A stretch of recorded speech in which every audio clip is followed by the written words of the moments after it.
pour les Mécois, alors on a besoin que l'argent licite, l'argent halal. Alors si tu as l'argent illicite chez toi, on n'a pas besoin pour reconstruire la maison d'Allah subhanahu wa ta'ala. Ça c'est 5 ans avant l'islam. Ça montre vraiment leur engagement pour respecter Al-Kaaba. C'est cela, ils ont tout reconstruit. Mais malgré leur effort, ils n'ont pas pu ramasser l'argent complet. C'est cela, si vous faites tawaf autour d'Al-Kaaba, il y a un endroit qui s'appelle Hijr Ismaïl. Cet endroit, ça fait partie d'Al-Kaaba. Mais vu qu'au Quraysh, il n'y avait pas l'argent complet, pas qu'au Quraysh, c'est dans le Mécois, il n'y avait pas l'argent complet pour reconstruire tout, donc ils ont laissé cette partie. Donc si tu fais tawaf, il y a 2 portes là-bas. Maintenant, ils ferment.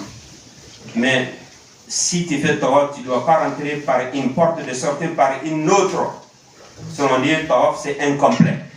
Parce que tu es rentré dans le Kaaba et de sortir de l'autre côté aussi. Donc si on voit le Kaaba, on dit 4 carrés, comme ça, avant c'était plus long. Donc ça c'est notre histoire, je viendrai là-dessus demain, après le Maghrib.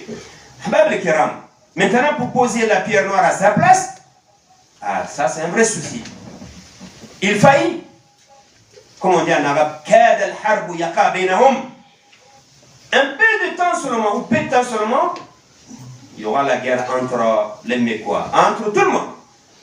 Parce que c'est qui doit mettre la pierre à sa place. Chaque tribu souhaite que ce soit un de leurs qui porte. Et ça, c'est une fierté aussi. À qui a posé la pierre? À telle tribu. Et en ce moment, donc là, ils n'étaient pas d'accord du tout. Un peu seulement, il fallait mettre la guerre entre eux. Alors, ils n'ont pas trouvé une solution. Il y avait une personne qui s'appelle Abu Umayya bin Mughira al-Makhzoumi. Lui, il a une idée, une proposition. Il a dit aux Mécois, en ce moment dans le tribu, alors que pensez-vous? Qu'on laisse la choix, la possibilité, la première personne qui rentrera à la mosquée, on lui laisse quand même lui tranche. Que pensez-vous de cette proposition? Tout le monde était d'accord. On est d'accord pour éviter la guerre entre eux et Ahbab al-Kiram. Vu qu'ils étaient d'accord, maintenant on attend. Le Seigneur a fait subhanahu wa ta'ala que ses premiers rentrants dans la mosquée c'était Muhammad sallallahu alayhi wa sallam. Alors en ce moment il n'était pas Rasulullah, il n'était pas Nabiyullah. Mais Allah il sait subhanahu wa ta'ala. Quand lui il est rentré directement, la proposition d'Abu Umayya, ils ont dit maintenant c'est Muhammad bin Abdullah. Et tout le monde ils étaient d'accord, unanime que oui, on est d'accord, lui c'est quelqu'un honnête. Quelqu'un honnête, ça c'est Mahal Shahid. Pourquoi on dit c'est quelqu'un honnête? Chacun de nous doit réfléchir. Si on t'enlève l'honnêteté, il n'y a rien qui te laisse. Il n'y a rien qui te reste. C'est-à-dire à quelqu'un, il est honnête lui, je ne sais pas. Alors ça montre quelque chose. Et le Quraysh, pas que le Quraysh, mais quoi, tout le monde dans l'assemblée de la mosquée à côté d'Al-Kaaba, j'étais unanime de dire, on est d'accord que lui, c'est quelqu'un honnête, car on n'a jamais traité qu'il est contraire. Nam, effectivement, le professeur, quand il est rentré, alhamdulillah, il a une idée excellente, mashallah. Il a pris la pierre noire, il a demandé un tissu, de mettre la pierre noire au-dessus, de demander chaque tribu, tu donnes un représentant. Il prend un bout de tissu. Chaque tribu, pour éviter qu'on dise à cette tribu, ils ont mis Al-Quraysh ou non.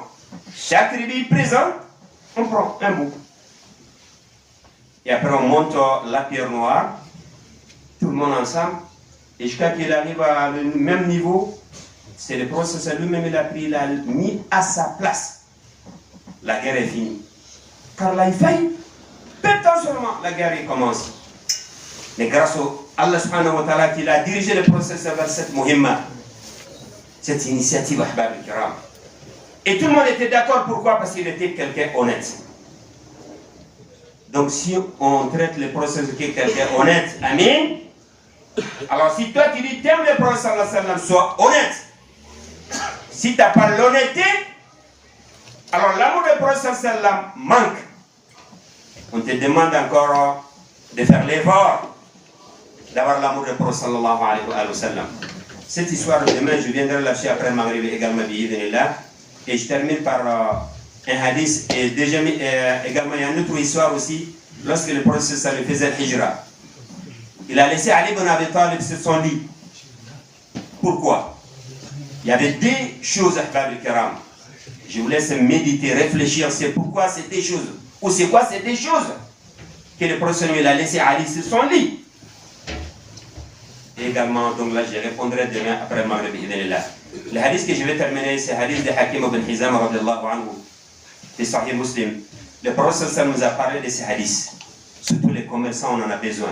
Surtout tout le monde, il a dit le vendeur et l'acheteur, il y a la possibilité jusqu'à qu'on se sépare. Mais Mahal al-Shahir, le prophète me dit,